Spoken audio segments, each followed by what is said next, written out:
Comunicación, sí, con Uruguay, y vamos a recibir a uno de nuestros columnistas habituales aquí en De Fogón en Fogón. Hablamos del filósofo y docente Nelson Villarreal. Hago cortito el currículum porque en realidad es muchísimo más largo, pero usted sabe que es el tiempo en la radio es tirano, no se dijo nunca esto. Lo recibimos a él, el gustazo enorme, sí, que nos damos de poder charlar aquí en el O Vivo de Radiográfica. ¿Qué tal, Nelson Villarreal? ¿Cómo le va? Muy bien, Andrés, el placer siempre es mío de poder hablar con esta radio que permite ir más allá de la inmediatez y las burbujas, permite dialogar, permite pensar, permite comprometerse, así que un placer estar aquí. Ahí está, y vamos a aprovechar de alguna manera la coyuntura, a ver si podemos pensar algunas cuestiones para clarificar. En el primer bloque tuvimos al periodista Ricardo Pose, donde, bueno, mencionó en esta de la nota destacada, mencionó la denuncia que recibiera quien es uno de los precandidatos al Frente Amplio del Uruguay. Hablamos de Yamandu Orsi, que hiciera pública Romina Celeste, sí, militante, integrante del Partido Nacional, y que en este caso, bueno, de alguna manera queríamos animarnos a adentrarnos en qué implica un poco la denuncia, ¿sí? Pensándolo en temas de comunicación, de desafíos de la comunicación, de pensando desde la militancia del campo popular. ¿Qué podemos pensar a partir de esta comunicación, de esta visibilidad, de esta denuncia pública, Nelson? A ver, Andrés, yo creo que es muy importante aquello de que texto fuera de contexto es un pretexto, dice la lingüística. Y yo creo que este texto está en un contexto que pretende, de alguna manera, instalar en la agenda una situación, más allá de su veracidad o no, y que creo que es importante desde la perspectiva de dar siempre el margen a quien plantea algo como un cuestionamiento, denuncia, lo que sea, que le sea permitido ser escuchado y puesto en la investigación necesaria. Pero lo que no podemos obviar es que se da en un contexto de campaña política, en un contexto donde la fuerza política a la que pertenece Yamandu tiene grandes chances de ganar, y que en ese contexto podemos ver un proceso por lo menos de hace 10 años a la fecha en América Latina, donde el impacto de este tipo de denuncias, acciones que trastocan, ¿sí? O sea, la lógica del juego político, instalan entonces una mirada que genera una forma de centrar el debate. ¿Y por qué distingo? Y quiero ser claro, es decir, hay que respetar y que la justicia actúe en lo que corresponde. Ahora, no podemos obviar cuáles son los tiempos de la justicia, los tiempos de la política, la forma en la que se instala. Y entonces, si esto no lo vemos así, texto fuera de contexto se transforma en un pretexto. ¿Pretexto para qué? Parecería ser, ¿es pretexto para decir, es incoherente un político y entonces que lo sea? Bien, es la forma, es el momento, las razones de por qué se da. Y entonces parece ser más un pretexto para descentrar la agenda de la discusión de los cambios en Uruguay. Parece un pretexto para que la cancha del diálogo, la relación política, se centre en un hecho que en sí mismo lo que está desencadenando es una forma, y la forma en la que lo hace esta persona que hace la denuncia, que también agrede a un diputado, a un líder político como es Ortuño, accionando racismo, y entonces la pregunta es, esa es la forma de hacer política que está emergiendo en esta situación. Entonces, desagregando todo esto, la pregunta que hay que hacerse es, ¿qué punto ciego no estamos viendo? Creo que uno de los puntos ciegos que no estamos viendo es que, por lo menos desde una década a la fecha, en Estados Unidos, Brasil, en América Latina, se han instalado formas de impactar la política en este sentido. La persona que lo hace tiene en el haber impactado sobre un senador de alto prestigio que terminó siendo un pederasta, como es el caso de Penades. Ahora, estamos ante la misma situación. Bueno, si fuera el caso, que es muy distinto no cabe la menor duda de su contenido en la denuncia, que la justicia actúe. Sin embargo, la justicia, para poder actuar en este momento, está altamente condicionada por los recursos que le viabilizan rápidamente actuar, y entonces se transforma en un hecho político el que se dilate. Entonces el centro en el que estamos es el crear un hecho político. Pará, porque ahí quiero repasar, Nelson, o sea, porque me parece que es central. Digo, vos mencionaste, y habías mencionado también ahí como al principio, la importancia de la garantía de la justicia, ¿no? Ajá. O sea, digo, está perfecto. Ahora, es una justicia que no tiene un presupuesto adecuado para actuar con rapidez, ¿sí? Y el presupuesto es una decisión política. Totalmente.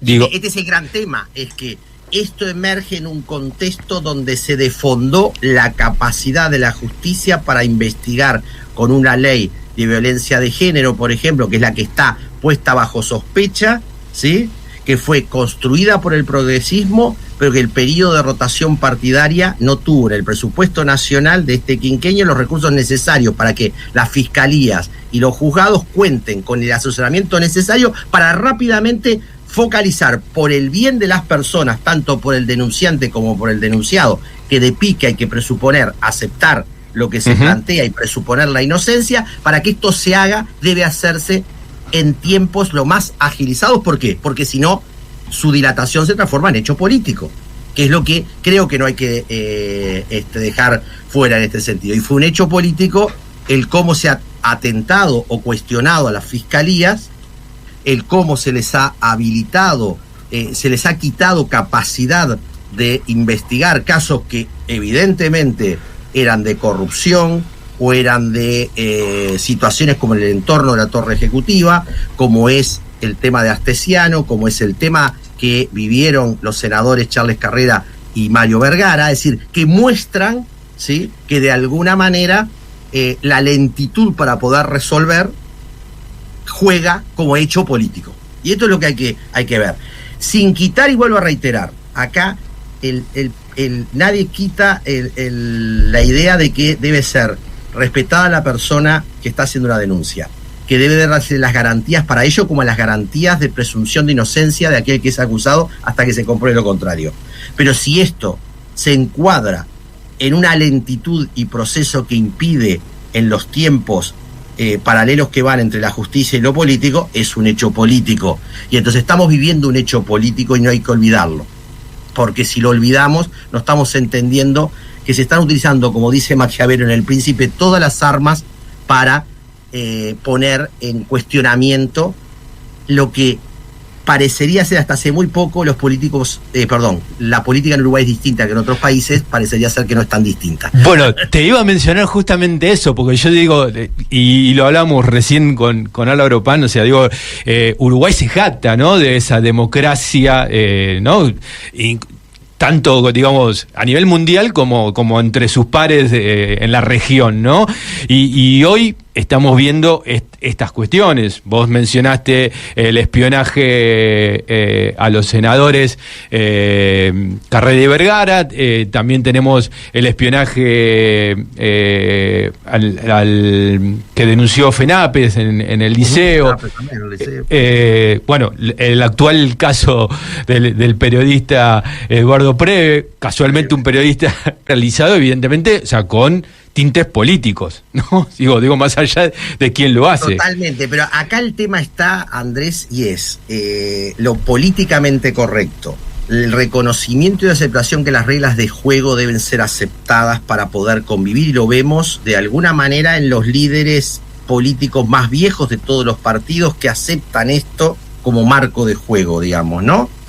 Y también las cabezas de las distintas corrientes políticas en Uruguay, pero no se encuentran los instrumentos para encuadrar estos hechos que no solamente hacen a la condición moral privada de las personas, que no hacen solamente a la situación de una denuncia que tiene que ver y pasar por lo jurídico, sino que son una forma de hacer política, y más allá de que haya responsabilidad directa o no de actores, por ejemplo, en este caso el Partido Nacional, porque Romina Celeste se adscribe a la corriente del Partido Nacional y tiene una agrupación y acciona dentro de esa colectividad política, no se encuentra por parte del sistema político cómo encuadrar esto para que no se transforme en un castillo de naipes. Claro. Es decir, que el sistema político uruguayo rápidamente derrape, porque se está viendo por distintas razones que se obvia el pacto de hasta aquí es el juego, porque de alguna manera hay una gran tentación, como pasa con el tema de la financiación de los partidos políticos. Claro. Es decir, no terminar de saldar quién y cómo financia a los partidos políticos termina habilitando todas las formas de manipulación, aunque no sean directas. Yo esto quiero ser honesto, no necesariamente tiene que haber actor directo, pero esta cuestión de dejar habilitada al laissez-faire termina generando el impacto político, y entonces ¿quién se beneficia de esto? En río revuelta, ganancia de pescadores, es decir, no se benefician aquellos que quieren consistentemente hacer que el sistema político sea expresión de la realidad social, de las contradicciones de posiciones distintas, que sería lo racionalmente formal, y estamos entrando en el terreno donde las emociones, las pasiones y los intereses están jugando de una manera tan fuerte sin saber quién es el punto ciego que los maneja, que puede ser externo, como se hace la denuncia por el entorno de Yamandú, respecto a que hay 1000 cuentas en internet que están actuando, accionando en torno a esto. Entonces, a mí me parece de que poder desagregar esto, que tanto la fuerza política Frente Amplio, que tiene la gran posibilidad de volver a gobernar, como el sistema político en torno a, yo escuchaba al diputado Goñi hablando sobre que es necesario de que la inteligencia artificial y la política tengan un acuerdo para que no haya una manipulación. Perfecto, entonces armemos un código que permita en todos los niveles hacer de que los juegos de este tipo no terminen derogando o deteriorando el hacer de la democracia. Y en ese sentido es pertinente cuando tanto Carolina Cose, Mario Vergara o Yamandú plantean de que esto termina atentando con la democracia. Y no está mal plantearlo así, puesto de que claro, si la democracia en sus instrumentos e instituciones pasa a ser una situación con pies de barro o un castillo de naipes, porque es de un día para el otro que se desagrega. Y entonces ya tenemos el llamado de atención del rol que está jugando el narcotráfico. Estamos viendo cómo está jugando las redes, estamos viendo cómo está jugando. Entonces, ahora bien, si no hay un regular de tal forma que permita que el juego sea limpio, va a terminar acumulando en función de no la mantención de una forma política o la alternancia de otra, va a terminar jugando en el deterioro de la destrucción de la propia política y la democracia, ¿no? Entonces, esta llamada de atención debería impactar, lo cual es complicado porque no hay aceptación de este paradigma de discusión, y este es un tema complicado, no todos tienen aceptado de que lo que está en juego es todo este proceso. Para algunos es simplemente lo llevan a la cuestión privada. Bueno, si es el caso, y aceptemos, es una cuestión privada y tiene alguna responsabilidad quien es acusado, que entonces la justicia tenga los medios y los tiempos lo más ágiles posibles para que esto se resuelva y no se transforme en un hecho político, porque este es el silogismo que hay que tener claro. Recuperaba ahí pensando que desde filosofía y política, de alguna manera venimos planteando esto de las democracias, ¿no? O sea, vos ahí hablabas también de las democracias desafiadas, ¿no? Y bueno, esto vuelve a poner sobre el tapete y digo, el campo popular, digo, para no ser solo algún partido, digo, ¿cuáles son los desafíos que puede tener ahí charlando los colectivos, ¿no? Sindicatos, organizaciones territoriales, inclusive también los partidos, digo, podemos pensar, porque digo, vos ahí planteabas la posibilidad de generar acuerdos, y yo digo, pero yo firmo un acuerdo y después por abajo hago cualquier cosa, ¿no? O sea, digo... Pasa que, a ver, Andrés, me parece que acá hay un tema. Yo veníamos reflexionando, ¿no? En filosofía y política sobre las democracias desafiadas, las democracias que pueden caducar, que es la percepción que uno tiene del ejercicio de Milei en Argentina, o Bukele, o decir esto de que haya una manera autárquica de interrumpir el proceso del conflicto y la negociación, ¿sí? Es decir, bueno, pero acá está emergiendo otra cosa aún más complicada que también tenemos que ver. ¿Cuáles son los mecanismos para construir pactos? Que son siempre correlación de fuerzas que instalan un terreno de juego que todos van a aceptar. Y acá tú traes cómo la sociedad, el movimiento popular, las organizaciones que hoy están perdiendo de manera muy fuerte, logran ese mecanismo para que se garantice entonces la democracia como no solo representación y participación, sino distribución en la deliberación para que puedan beneficiarse de los productos de la democracia.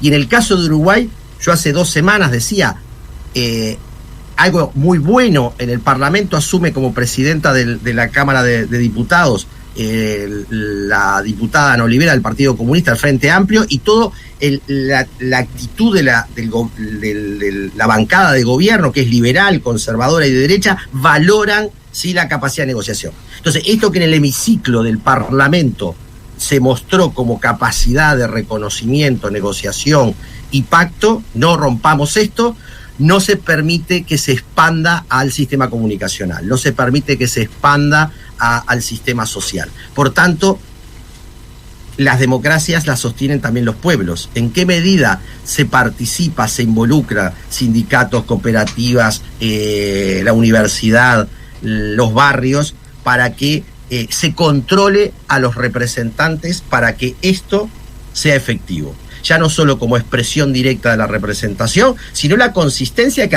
ahí se dijo en el caso de Uruguay. El sistema político uruguayo dice, y todos sabemos que son capaces de dialogar en tal forma que el conflicto democrático connatural a la democracia lo procesan negociando. Porque esto no termina siendo espacio de la sociedad de la comunicación. Porque en realidad hay una gran tentación de hacer instrumento de poder este caos.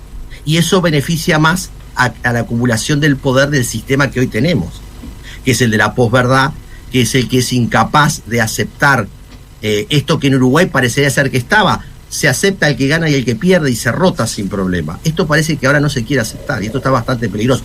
No por las cabezas, sino por los entornos y por otros actores que hoy juegan también en América Latina y en el mundo. Porque cuando uno dice que Bannon asesoró a Trump, claro, en Brasil o en Italia, bueno, probablemente acá tengamos un actor que no sabemos quién es, y decir esto no es hacer sospechas, es tratar de visibilizar algo que parece no estar claro por todo el sistema político, como es, por ejemplo, la inteligencia artificial, que puede construir imaginarios que destruyen de un día para el otro personas, corrientes políticas. Y entonces, de la misma forma que el deterioro de lo que fue caducar la democracia con la dictadura hace 40 años, hoy podemos estar caducando la democracia porque se obtura el conflicto en su resolución, no solo negociada, sino de reconocimiento de quienes están en alternancia. Entonces, a mí me parece que provocar la reflexividad, y volvemos siempre a esto de Hannah Arendt, si las democracias son viables es porque son reflexivas, no solo porque son representativas, participativas y deliberativas, es porque son capaces de reflexionar. Bueno, ¿es posible expandir en el sistema social, en la participación social, en el movimiento popular, la reflexibilidad básica? Y bueno, hay que comenzar a debatir esto, porque no es nuevo la manipulación en la política. Yo el lunes comienzo a dar nuevamente El Príncipe de Maquiavelo. Hace 500 años está estudiado cuáles son los instrumentos para manipular la conciencia, manipular las masas, manipular a los... Ahora, no estamos viendo cuáles son los instrumentos de hoy. Claro. Los instrumentos de hoy. Más allá de las corrientes de izquierda, derecha, centro, gobierno, oposición. Si se logra instalar esto, podremos hacer que la democracia se amplíe, se fortalezca, como hasta ahora en Uruguay parecería ser que estaba instalado. Pero, como hablábamos en otro contexto, yo creo que parecería ser de que lo políticamente correcto no está viendo los márgenes de lo que queda. No se está viendo estos actores que actúan como un pulpo de una forma que terminan deteriorando en gran medida la democracia. Y entonces, para reforzar, es un hecho político instalar una denuncia la cual no se resuelve en tiempo y forma, y entonces eso descentra la capacidad no solo del debate político, sino de la propia democracia. Clarísimo, Nelson. Estamos charlando con Nelson Villarreal, filósofo, docente, columnista, aquí en De Fogón en Fogón, su columna Filosofía y Política. Nos dimos en este caso el gustazo de hacer el vivo, sí, y poder intercambiar. Así que, bueno, un lujo para nosotros. Te agradecemos muchísimo la participación y, bueno, obviamente, en este año en particular, creo que no va a faltar oportunidad para para que sigamos en esta lógica también de ida y vuelta, más allá de las columnas habituales, que las podés seguir. Invitamos a todos a seguirlas en nuestro canal de YouTube, ¿sí?, donde se suscriben y también las tienen ahí en forma semanal. Nelson, mil gracias. Gracias a